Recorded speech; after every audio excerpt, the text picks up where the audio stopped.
What if a math teacher who hated violence became one of the deadliest snipers alive? Not because he wanted glory or fame, but because war showed up at his door and took everything he loved. This movie starts peaceful, almost boring, and then flips into one of the most intense revenge stories you've ever seen. Buckle up, because Sniper the White Raven doesn't mess around. Alright, so we're starting in a quiet Ukrainian village. Picture this: a small house, woods everywhere, total peace. Here lives Mykola, a math teacher who rides his bike to work every day, and his wife Nastia, who's an artist carving these beautiful wooden statues. They don't even have a TV. That's how disconnected they are from the chaos brewing outside. Life is simple. Life is good. Nastia even makes Mykola this little wooden angel figurine for protection, ties it to his arm like a good luck charm. Cute, right? Just wait. At school, Mykola's this super patient teacher, loved by basically everyone except this one rich kid named Avon. This dude's straight up toxic, makes fun of Mykola's clothes, his looks, everything. He's trying to provoke him, hoping Mykola snaps so he can get him fired. But Mykola? Dude doesn't even flinch. He's calm, kind, unbothered, the type of guy who wouldn't hurt a fly. Then one day at school, Mykola catches the news on the staff room TV. Russia just invaded Ukraine. Soldiers are dying. Territories being seized. It's all over the news, and suddenly everything clicks. On his bike ride that morning, he'd seen two soldiers smoking cigarettes in weird uniforms. He thought maybe Ukraine just changed their military gear or something. Nah. Those were Russian troops, already inside the country. His heart drops. His wife is home. Alone, he races back on his bicycle, pedaling like his life depends on it. But here's where things go completely off the rails. When he gets there, those same two Russian soldiers are at his house, and they're beating Nastia. Mykola tries to stop them, begs them, tells them she's pregnant. They don't care. They beat him too. Then one of them searches the house, finds nothing valuable, and decides to just burn the whole place down out of spite. Nastia sees her home going up in flames and loses it. She grabs a rock and starts attacking the soldiers. That's when one of them pulls out a gun and shoots her. Point blank. She dies instantly, along with their unborn child. Mykola collapses. His entire world just ended in seconds. Two Ukrainian soldiers show up a bit later. They find Mykola cradling his dead wife, totally shattered. They dig a grave right there, help him bury her. And in that moment, something inside Mykola dies too.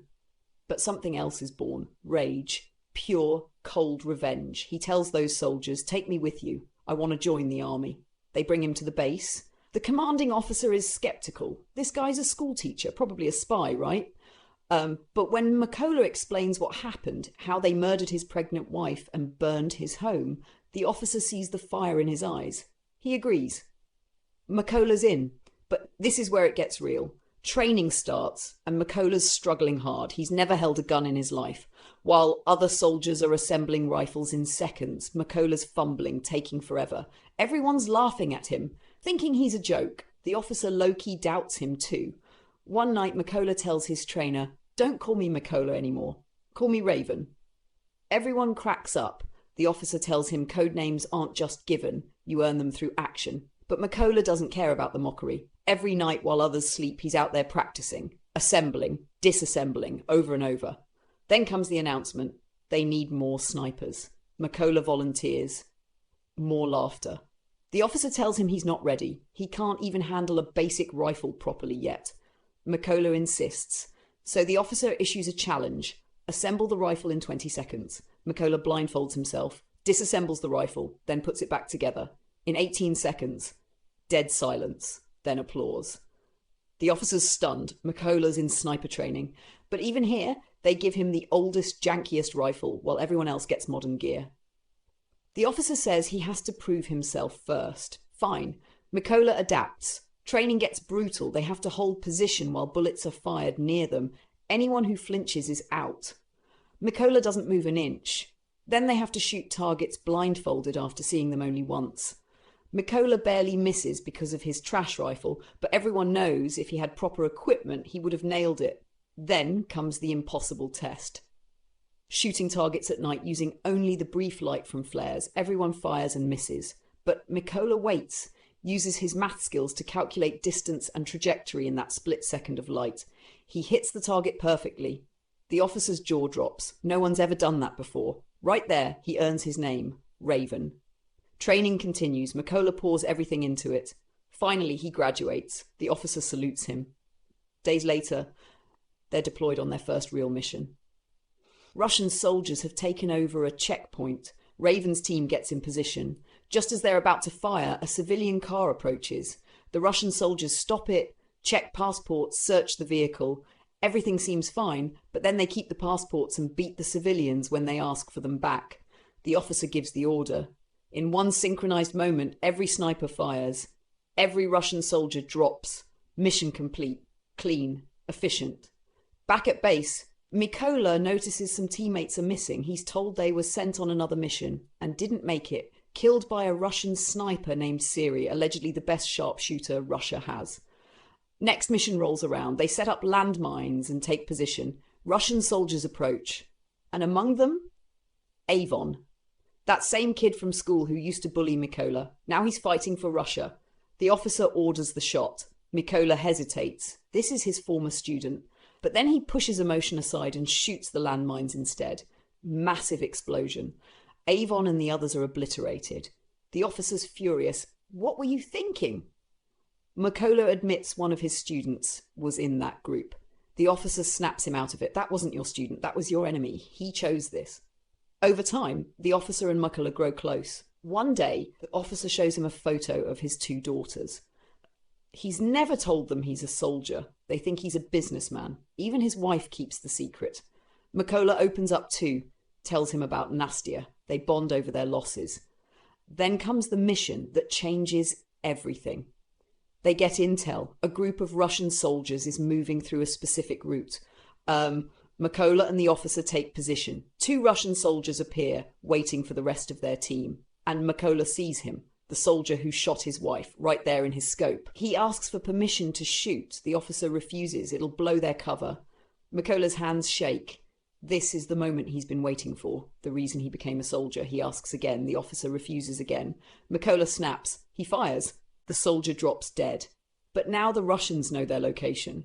The officer turns to Mykola, horrified. What have you done? And that's when it happens. A single shot rings out. The officer's head snaps back. He's dead before he hits the ground. Siri got him. Mykola realizes the nightmare he just created. His reckless need for revenge just got his closest friend killed. The Russians open fire. Bombs start dropping. Mykola grabs the officer's body and retreats under heavy fire, barely making it back to base alive. He's destroyed. Blames himself completely. And now he has a new mission. Kill Siri. He gets intel on two Russian snipers and immediately deploys. Takes out one. The second one shoots him in the arm, but even wounded, Mykola kills him too. He retreats to recover. Then he gets the call. They've located Siri. Back at base, the major briefs everyone. Siri is a legend. Never missed a shot. Killed 6 of Ukraine's top snipers. Uploads kill videos to social media to crush Ukrainian morale. He doesn't move positions. He hunts from one spot and waits for you to come to him. The plan? 2-team assault. Team 1 attacks from the front to draw attention. Team 2 flanks from behind. During the chaos, Mykola infiltrates the building and kills Siri. They execute. Snipers take position. Mykola sneaks into the building, silently killing 2 Russian soldiers. He signals his team. They open fire, dropping Russians left and right. Siri notices his men aren't responding. He goes to the roof and finds his spotter dead. Panic sets in. He's surrounded. He radios for backup. They tell him 10 minutes. He rushes back to his position, scanning for threats. Then he sees it. A small wooden angel statue on the table in front of him. Nastya's statue. Mykola left it there. Before Siri can react, Mykola attacks. They struggle. Mykola stabs him to death. Brutal. Personal. Final. Another Russian sniper in the building hears the fight. Mykola throws a grenade. Problem solved. Backup arrives, unaware Siri's already dead. They try radioing him. Mykola answers, "You're all going to die." He shoots the driver. Chaos erupts. Russians bail out of the truck, right into a kill box. Ukrainian snipers light them up. It's a massacre. So what does it all mean? Mykola avenged his wife. He killed the soldier who shot her. He killed Siri, who murdered the officer. He fulfilled every promise he made. But at what cost?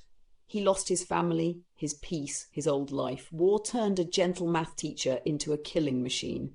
The movie ends with Mykola visiting Nastia's grave, swearing to keep fighting for Ukraine until his last breath.